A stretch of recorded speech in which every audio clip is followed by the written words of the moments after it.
Hey guys, Ed Bettinelli here at my studio, The Art of Drumming, and I just wanted to share a little exercise that I've been doing for years, and I find it to be very helpful to my students. The great Alan Dawson came up with this little concept working out of the Ted Reed Syncopation book, and later on I was reintroduced to it through the great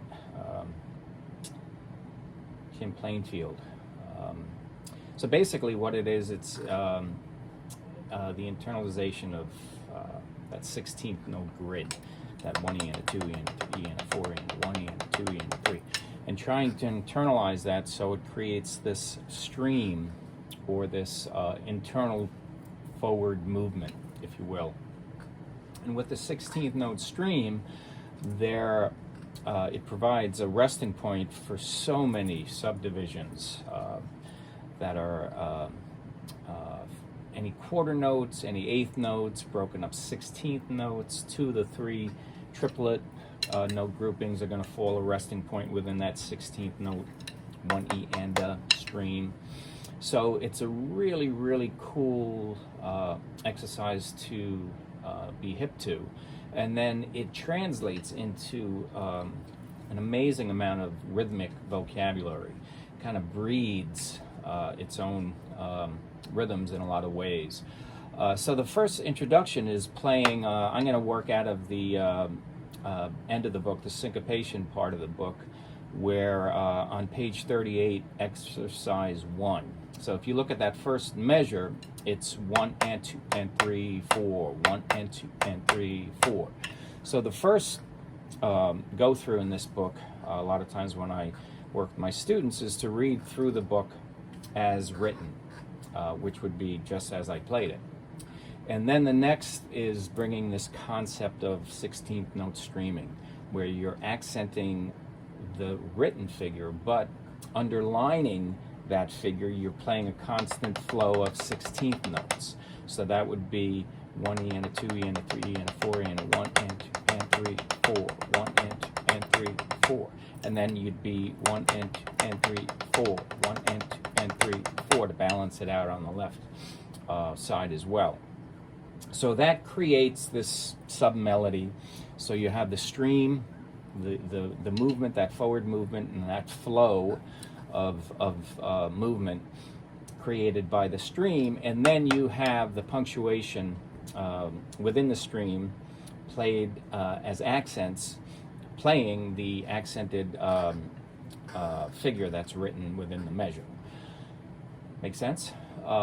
Anyway, and then the next stage is to incorporate singles and doubles. And I often say, playing, if you're going to practice anything, it's playing and practicing your single strokes, your double strokes, and your flams, because there's really nothing we can do behind a drum set that's not going to incorporate those 3 stickings. So if anything you have time to spend practicing, it is worthy of really bearing down on those 3 stickings. Anyway, so if you look at this page now and you're saying any eighth note creates a right-left or a para, because you're hearing this as paras and diddles, right? Because they're singles and doubles. Any quarter note would be a paradiddle, right, left, left, left, depending on how you enter that note. Any rests are going to be diddles. Right, so if it's a eighth note rest, it would be a diddle. If it's a quarter note rest, it would be a diddle diddle. So if that first measure is an eighth note followed by a quarter note, followed by an eighth note, followed by a quarter note in position 3, and a position in position 4, another quarter note, that again, that rhythm would be 1 and 2 and 3, 4, 1 and 2 and 3, 4.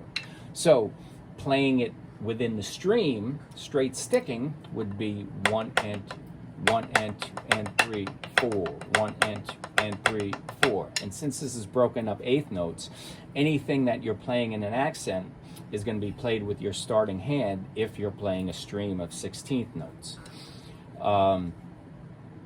again, you'd start the figure on the opposite side because everything is going to be starting with or accented with that starting hand. So the left side would be 1 and 2 and 3, 4, 1 and 2 and 3, 4.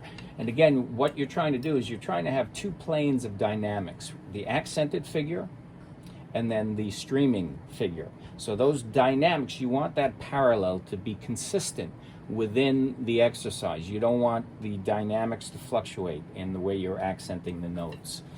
And then the second way, or with the paras and the diddles, really starts to create more of a swirly, spinny kind of phrasing. And that would be, if I were to look at the figure, it would be para, paradiddle, para, paradiddle, paradiddle. Because again, I have an eighth note starting in the measure, which is worth 2 16th notes, and the sticking is para, right, left. Then the next note in the and position of 1 is written as a quarter note, so that carries into the and position of 2. So that's a quarter note, again 4 16th notes, but because it's a quarter note, you're playing the 16th notes as starting in the and position of 1 as a para, and then the diddle are the 2 notes taking you into the and position of 2. Now the and position of 2 is written as an eighth note, so that's another para, right, left, or left, right. Then you're in position 3, standing on a quarter note, which is again 4 16th notes, or written as a paradiddle, right? And then the fourth beat is written as a quarter note, again another paradiddle. So it would be para, paradiddle, para, paradiddle, paradiddle, 1 and 2 and 3, 4, 1 and 2 and 3, 4, 1 and 2 and 3, 4. Right?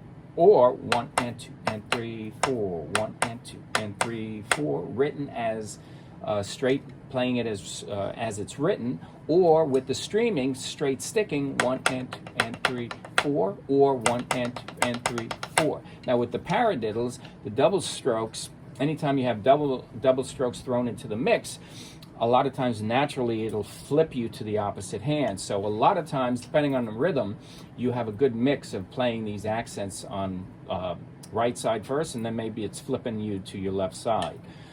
Again, that creates the balance of building the facility in both the left side and the right side. So I'm going to go into this maybe once a week or so and bring in some of these other measures, and then introduce how I interpret this with my feet for double pedal or even single pedal.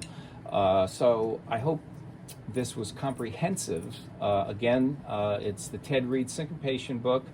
We're starting in the exercise 1 of the syncopated part, and that starts in this publication, which is an old publication. That's page 38. It might be 37 or 39 in some of the newer publications. But again, it's exercise 1 out of the syncopation book. It's the first measure in that 40-bar exercise, and again, the natural rhythm is 1 and 2 and 3, 4. Streaming is 1 and 2 and 3, 4, or left side 1 and 2 and 3, 4 with the accented notes, or with the para and the paradiddles, it's para, para, paradiddle, para, paradiddle, paradiddle, para, paradiddle, para, paradiddle.